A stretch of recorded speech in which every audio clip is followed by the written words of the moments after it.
So we bought this block about 6 to 8 weeks now. So we've been trying to organize remotely, plumbers, electricians, the usual stuff to get people there. And we tried to get 3 or 4 plumbers. They went out. Some people said they're going to go, never went, etc., etc. So it went on and on. Yesterday I was there, and I walked across where the block is. Across the road, there's an estate agent, and I'd spoken to her before we were buying it. And I said to her, look, you're definitely going to get the shops for you to rent, blah blah blah. And there's one flat that's going to come up empty to rent. And so I kind of gave her a reason to help me. I think she was going to do it anyway. But then I said, look, can you give me your best plumber? Because I really, I'm sick of trying to find plumbers all over the place, but they don't turn up. And you know what? She said to me, look, I'm going to give him a ring, and by 2 o'clock, this was 11 o'clock. He goes, by 2 o'clock, if he hasn't turned up, let me know, I'll chase him again. And you know what? 2 o'clock, the guy turned up. And he's already agreed the price now, and he's coming on Thursday to do the work. It just goes to show sometimes, and the same thing happened yesterday with rubbish clearance. We discovered this, I knew there was a cellar in there. I never knew just how big the cellar was, and also just how much shit there is in. I mean, I was then told that actually the last owner, when he had got divorced and stuff like that, was actually living in that cellar.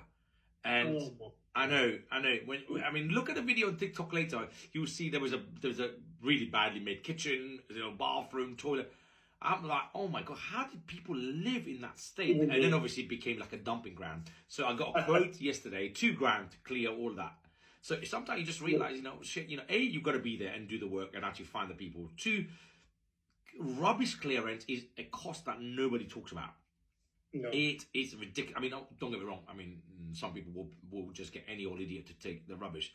I'm a big believer of, fly tipping. I hate that. So you have to pay the right people with the licenses. And we always say, look, you've got to show us your license before you get the work. But $2,000 just to clear the cellar at the moment. So it's continual amount of inching forward on every project. It's never you buy it and you make money tomorrow.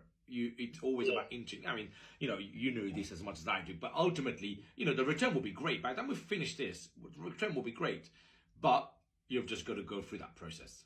Yeah, exactly. Do the hard yards. Absolutely. Exactly. Do the hard yard, put the effort in, and then you get there. So now, more importantly, going back to, so this is week 4 out of 4 for you. We covered quite a lot now. So we've done, obviously, introduction. We've done sourcing. Obviously, you've now put your spreadsheet together, and hopefully you're building this up as we go along. Then we did deal analysis to then crunch the numbers on these blocks. Last week we talked about financing, adding value, how to add cost-effective value. We also talked about the process of legal structure and disentangling these blocks. So remember, these things you don't need to be an expert at, because you're going to get the team to help you with it. This week and as part of the last week, we're going to talk about group company structure, how you structure the company itself so that you don't end up double taxing yourself.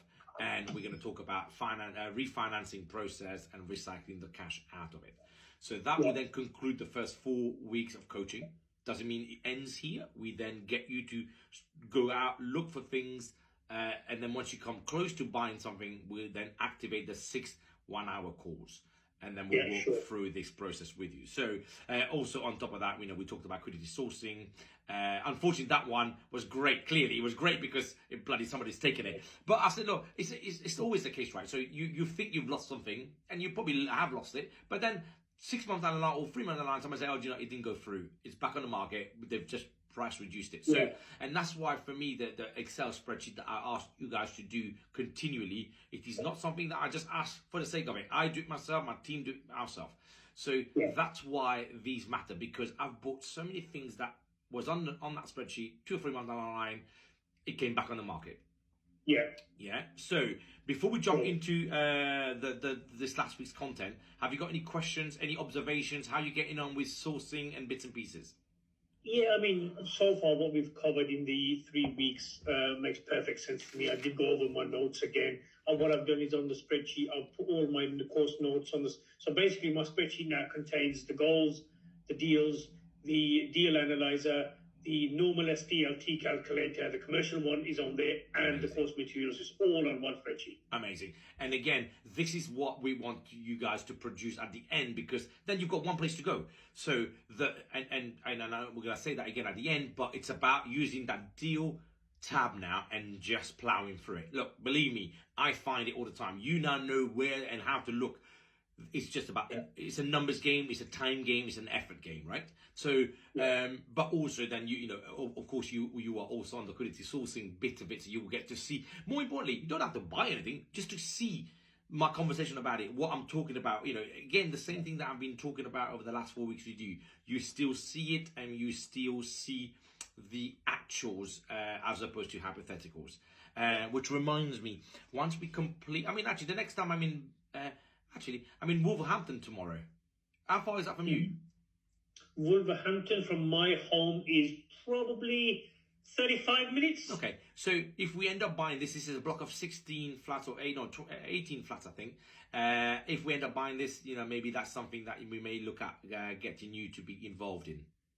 Yeah, definitely. I mean, that would be perfect, because it's literally half an hour from my home. Yeah. Okay, so I think this is the part where I love, because now we're now coaching you as well as giving you the deals as well. So it kind of works on both sides. But my view on it as it is, I'm fairly confident, if not 100% confident, that once I've bought that first deal, hopefully through you, I will be coming to you constantly saying, I found something, what do you reckon?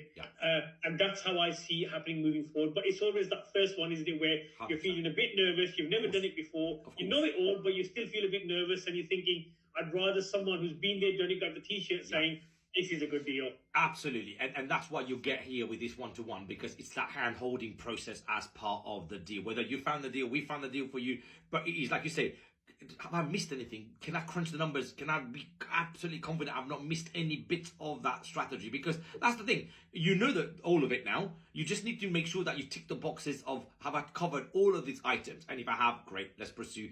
But on top of that, you get me to say, okay, let's run through it again with you. Make sure that you're happy, I'm happy, right? Let's press go, put your offer in, let's buy it. Then throughout that period. This one in Wolverhampton, are you going down personally to see it? Yes, I am personally going down to see it. Yeah, so there's I'm taking on a sourcing manager as well that will come in into the business as well, that will help me with that as well. So he's going to come out with me just to basically learn the process as well. Don't get me wrong, you know, if it's good enough, I might even buy it myself here. But like anything, I always want to buy everything until I realise, hang on a minute, I can't buy everything. So but I think it's yeah. I'm definitely interested in that. Let me know what you think, and as I say, location-wise, it's perfect as well. Yes. But let's take a look at it tomorrow, and then I'll come back to you whether the price is right, whether there's things that needs to be done in it, can we negotiate the price down, etc., and then we can go from there. Okay. Cool. Right, so let's go into the last part of this training, which is group company structure we'll start with.